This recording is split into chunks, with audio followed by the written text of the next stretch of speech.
Bismillahirrahmanirrahim.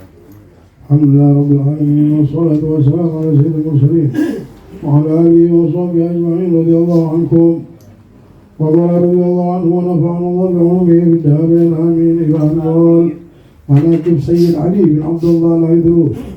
Di antara mereka adalah Sayyid Syarif Syekh Al-Kabir Al-Allam Al-Syahir Al-Faqih Al-Sufi Nuruddin Ali bin Abdullah bin Ahmad bin Al-Husain bin Abdullah bin Syekh bin Al-Qutub Rabbani Syekh Abdullah bin Abu Bakar Al-Idrus Ba'alawi. Beliau adalah sosok tempat rujukan bagi para ulama, salah satu tokoh para sahadah dan sosok yang dermawan. Sejak dari masih kanak-kanak sampai menginjak remaja, beliau hidup dalam lingkungan pembelajaran ilmu dan teguh dalam beribadah. Beliau menghafal Al-Quran lalu meneruskan pembelajarannya, terutama ilmu fikih dan tasawuf. Di antara guru-guru beliau adalah Sayyid Al-Faqih As-Salih Abdurrahman bin Abdullah Al-Harun, Sayyid Al-Faqih Ahmad bin Abdurrahman bin Faqih, Al-Faqih Muhammad bin Ahmad Bajuber, dan para ulama lainnya. Beliau sosok yang tekun dan sangat antusias dalam mempelajari buku-buku yang bermanfaat, dan tidak pernah bosan membacanya.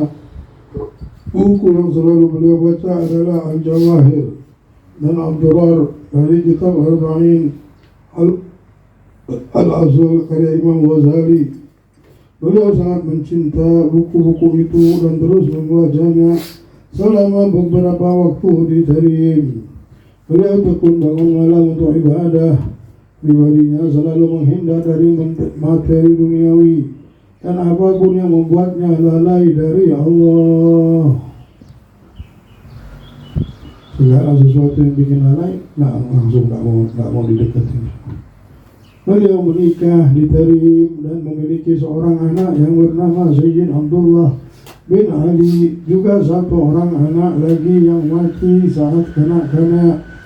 Setelah itu beliau berencana untuk berangkat ke India guna bertemu dengan saudaranya Sayyid Al-Fadil Ahmad bin Abdullah Al-Idrus dan guna melunasi hutang-hutang mereka saat itu. Hadramaut tidak ada apa-apa ya. Jadi kalau mereka ada masalah, ketemu sama keluarganya di India, pulang nanti disangguin. Kayak kita dari kampung datang ke Samarinda, hanya dapat sangu, pulang bisa bayar hutang, bisa ini. Susah, Hadramaut tidak ada apa, cuma matahari saja ada. Matahari sama bulan sama padang pasir. Tidak ada perdagangan, tidak ada pasar, bagaimana tidak ada. Sekarang ini baru ada, tidak ada. Zaman Habib aja tidak ada. Tapi zaman itu bersih, benar bersih. Memang tidak ada dunia, tapi wali-wali kelihatan. Sekarang bangunan banyak, subhanallah. Habib tanya, bagaimana? Tertutup semua sekarang, Habib. Tidak kayak dulu. Kalau dulu kita ngelihat benar keramat tuh kayak apa? Setiap hari bisa kita ketemu keramat. Baru pas kita sudah melihat dunia begini, ya Allah, sayangnya muncul bangunan-bangunan tinggi, muncul AC. Dulu AC tidak ada apa-apa, udah tidak ada lagi, tapi keramat-keramat muncul. Itulah diganti sama Allah dengan ini. Susah, ada berapa udah meninggal yang mau menonjol, sudah meninggalan semua. Sekarang ya tidak ada lagi yang memang menonjol benar-benar kayak di cerita-cerita di buku ini. Ketemu kita langsung tahu semuanya. Jadi tidak perlu kita ngomong, udah tahu. Dulunya paling tidak ente habis ini minggu itu cari kabar ke rumah. Benar ada yang meninggal, ini ada yang begini, macam-macam. Ya ini yang memang, alhamdulillah kita dapatkan detik-detik hari itu, alhamdulillah. Sekarang mau nyari di mana? Bisa carilah di mana, di Madinah, di Mekah. Belum susah mau nyari ketemu orang wali. Itulah ketemu saja kita sama orang baik, orang yang soleh, orang yang dekat sama Allah. Itu anugerah dari Allah. Kalau enggak, kita tidak bisa ketemu di dunia ini, tidak bisa. Dan ditemukan sama Allah. Jadi ketika kita ketemu, pasanglah hati yang baik, sangka baik, semuanya. Karena apa? Tidak bisa kita ketemu di jalan-jalan, di mana-mana. Dan Al-Faqih ngalami sendiri ketika di Hadramaut zaman itu. Allah ya Allah. Di setiap majelis, setiap kita duduk tuh malaikat-malaikat kayaknya yang wali-wali tadi duduk. Banyak benar, bukan lagi banyak benar.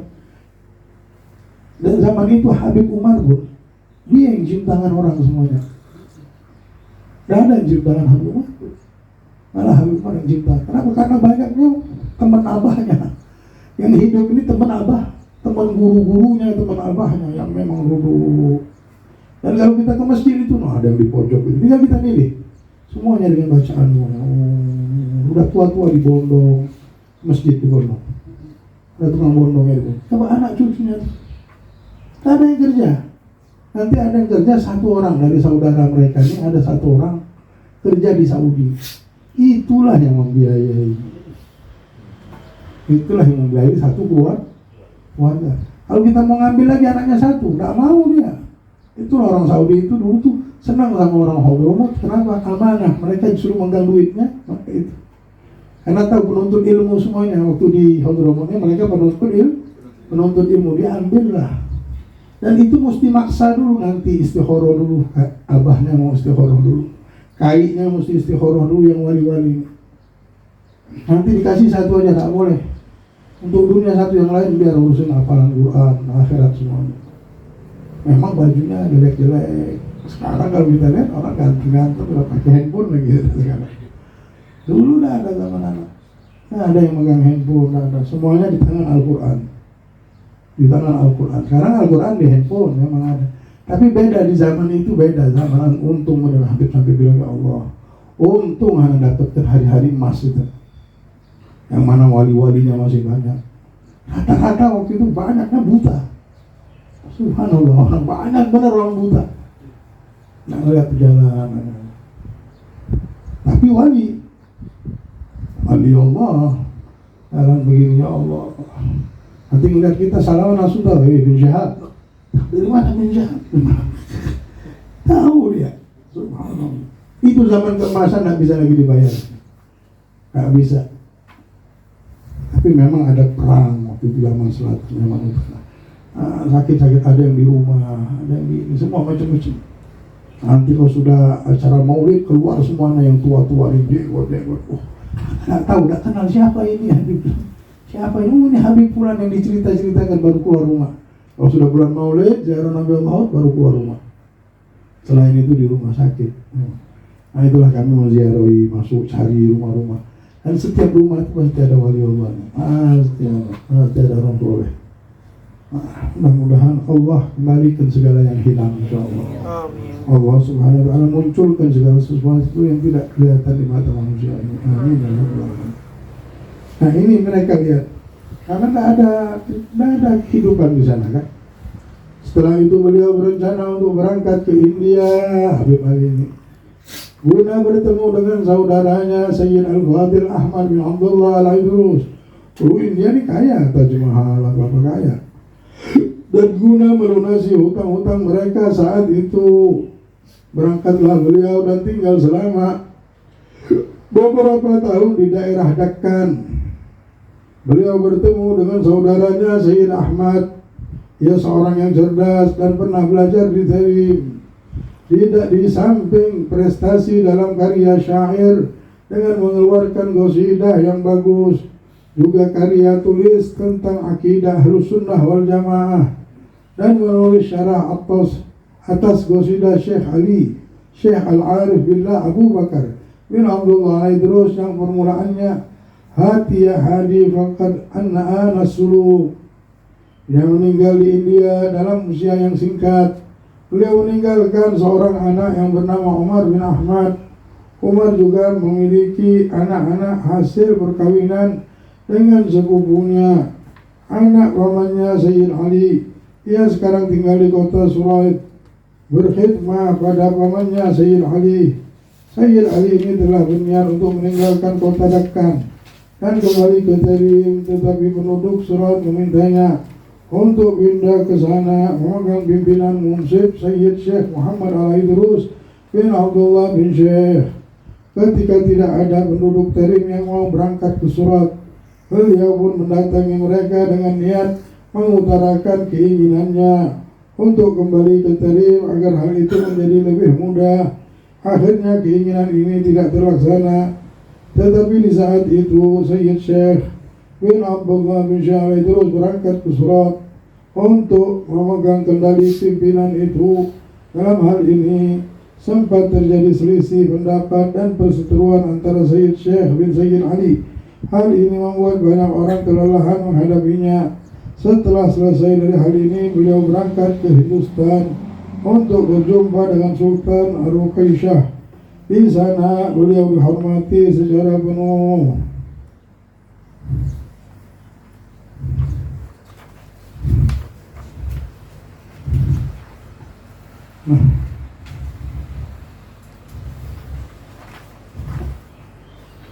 Di sana mereka dihormati secara penuh oleh Sultan itu dan sempat tinggal beberapa lama di daerah itu. Kemudian beliau kembali ke Surat dan sampai sekarang beliau tinggal di sana dalam keseharian yang diridhoi oleh Allah. Beliau menjamu para fakir miskin, rumahnya sebagai tempat singgahan bagi para tamu dan orang-orang lemah. Dan masih banyak lagi perbuatan baik beliau. Sampai sekarang pun beliau masih rindu untuk berangkat ke haji dan menziarahi Nabi SAW. Kemudian kembali lagi ke Tarim. Tetapi segala sesuatu tergantung keputusan Allah.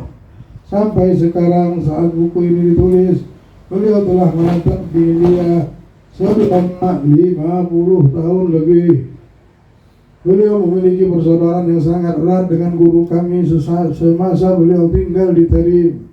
Dan persaudaraan itu harus bertambah sampai sekarang. Semuanya ini semata-mata karena Allah. Keduanya masih sering surat menyurat dan mengirim hadiah. Guru kami berkata ikrar persaudaraan kami dengan Sayyid Ali ini di depan makam Fadih Muqaddam. Kalau tidak salah tepatnya malam Jumat. Karena aku sering berziarah bersamanya pada malam Jumat setelah Isya. Lalu kami kembali ke Masjid Hudairah untuk menelaah buku-buku ilmu sepanjang malam. Terkadang keduanya juga berkumpul di rumah beliau. Selain malam Jumat, kebanyakannya di siang hari. Juga sering bertemu di Musalla Syekh Abdullah Al-Idrus di daerah Jubair, mengisi waktu dengan membaca buku-buku fikih, Arba'in Asal, buku-buku Manhajim Sadah wa Alawi seperti Futuhatul Qudsiyah dan buku-buku syair mereka. Guru kami berkata memang tidak pernah terjadi ikrar persaudaraan seperti yang ada kecuali antara kami dan Sayyid Ali, juga disertai dengan Sayyid Hasan bin Awad Ba'agil. Kami juga pernah berikrar persaudaraan dengan Sayyid Syekh As-Sufi Ahmad bin Nasir bin Syekh Abu Bakar di kota Syihir saat kami tiba di sana untuk meneruskan perjalanan menuju Baitullahil Haram. Selain itu juga pernah antara kami dengan Sayyid Ahmad bin Umar Al-Hinduan. Menurutku sampai saat ini pun ia memegang persaudaraan itu. Bahkan salah seorang pencinta Ahlul Bait, Umar bin Abu Bakar Bakhtal, memberitahuku ia juga ikut hadir ikrar itu. Syukur kepada Allah atas hal ini. Semoga Allah merahmati kita semua dengan mengumpulkan kita dengan mereka di hadiratnya dan surganya berkat rahmat dan karunia-Nya. Guru kami memuji saudaranya Sayyid bin Abdullah Al-Idrus dengan beberapa bait syair yang permulaannya mengingat masa lalu, tempat dan rumah, air matanya mengalir membasahi pipi, sampai pada baitnya seperti keturunan Al-Afif yaitu Abdullah, seorang guru yang mulia, keturunan orang mulia yang tiada tandingannya, kekasih yang dekat secara zahir batin, seorang syarif yang agung berkepribadian baik, bagai Sayyidina Idrus di zamannya dan nomor satu di masanya, cahaya bagi tempatnya dan pemimpin setiap urusan, lautan ilmu ambakan kelembutan yang tinggi, sandaran bagi orang-orang lemah dan para janda, dermawan, pemaaf, tulus dan menepati janji, ikhlas karena Allah, betapa agungnya seorang da'i dan pengamal ilmunya. Sama saat di tengah-tengah kami semua dalam kesenangan, kesentausaan dan keutamaan, lalu dipisahkan oleh tempat dari kami, tetapi jiwa tetap menyatu dan terus menyambung. Bila Allah Tuhan kami berkehendak mempertemukan, maka Dialah Maha berbuat baik dan pengabul seluruh angan-angan.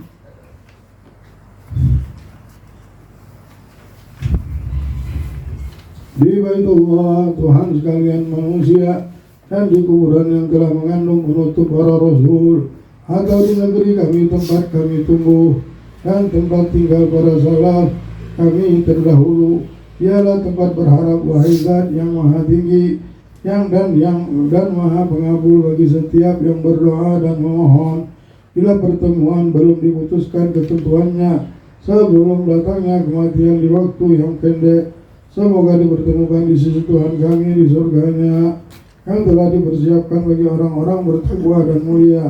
Semoga Allah senantiasa mencurahkan salawat yang terlimpahkan pada Nabi yang memutuskan hukum dengan benar dan adil, Ahmad Al-Mustafa, memberi syafaat yang ditaati, penghulu para rasul dan sebaik-baik perantara, serta salam tercurahkan padanya setiap saat, setiap masa di pagi hari dan petang hari, berikut keluarganya yang mulia dan para sahabat, juga para tabi'in, orang-orang yang menyandang keutamaan.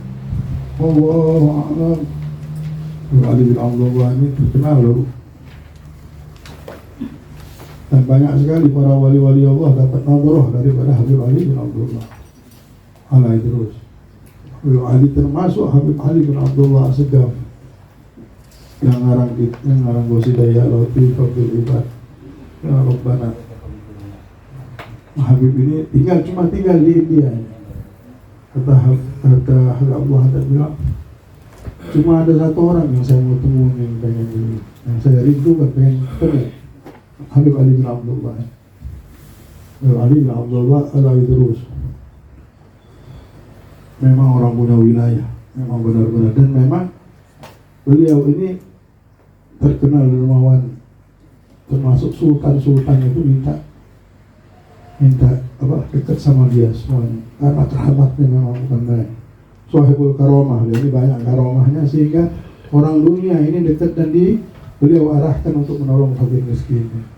Jadi setiap hari penuh dengan fakir miskin, tapi dia tidak bisa balik ke Tarim lagi, sampai meninggal di sana. Dapat tugas dari Allah di sana. Kalau sudah tak bisa pulang itu namanya sudah Allah Subhanahu wa Ta'ala. Tapi semua manusia diciptakan dari tempatnya. Kalau kita diciptakan dari tanah Samarinda, meninggal di Samarinda, tidak bisa lari kemana-mana. Kalau kita diciptakan dari tanah Madinah, meninggalnya di Madinah. Semua balik ke tempat asal usulnya. Mudah-mudahan kita harus berniat, jangan pernah mikir kalau ingin meninggal Madinah atau Makkah. Kalaupun kita meninggal di sini, roh kita dikumpulkan di sana. Cuma orang-orang yang beruntung yang tahu meletakkan niat untuk meninggal di orang tak, aku pengen meninggal di kampung, karena belum tahu, belum mengerti. Tapi kalau sudah mengerti, dia langsung aku minta yang meninggal di Makkah atau Madinah. Dikumpulkan nanti kita sama Nabi Muhammad, dikumpulkan sama orang-orang yang di Makkah. Memang tanahnya balik ke tanah sini, tapi rohnya di sana. Karena cinta tadi Allah kumpulkan almarhum ma'aman ahab. Manusia akan dikumpulkan dengan orang yang ia cintai. Jadi dari sekarang jangan pernah kita berpikir benar, nanti kalau Abah dikubur di sini ya, nah apa itu casingnya. Tapi Abah minta meninggal di Makkah Madinah. Kalau memang casingnya bisa di sana juga, alhamdulillah. Alhamdulillah. Orang yang meninggal di sana ini sudah ada pasti jaminan syafaat Nabi Muhammad. Jaminan ini. Dan orang yang diberikan niat untuk meninggal di sana ini, itulah setiap doa kita terakhir minta meninggal di sana. Doa hataman kita ya Allah meninggalkan kami di sana. Jangan taruh kami di tempat lain. Kami ingin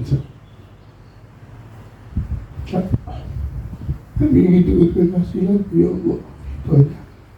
Kita minta pengen meninggal bersama Rasul. Mudah-mudahan Allah panjangkan umur kita, insyaallah dalam keberkahan sehat, afiat. Allah angkat derajat kita semuanya, insya Allah. Tidaklah kita hidup di dunia kecuali kita melihat kebahagiaan dunia dan akhirat. Kita bisa melihat kesenangan anak kita, keluarga kita, umat Nabi Muhammad. Bendera la ilaha illallah berkibar di negeri ini, dan kalimat la ilaha illallah telah meliputi rumah tangga kita, keluarga kita, hati anak-anak kita, hati kita, keluarga kita, istri kita, semuanya punya hati sorga, insyaallah. Punya hati sorga, insyaallah. Ala hadhihi niyyah kuntum salihah ila hadratin Nabi Muhammad sallallahu alaihi wasallam. Al-Fatihah. Bismillah. Alhamdulillah.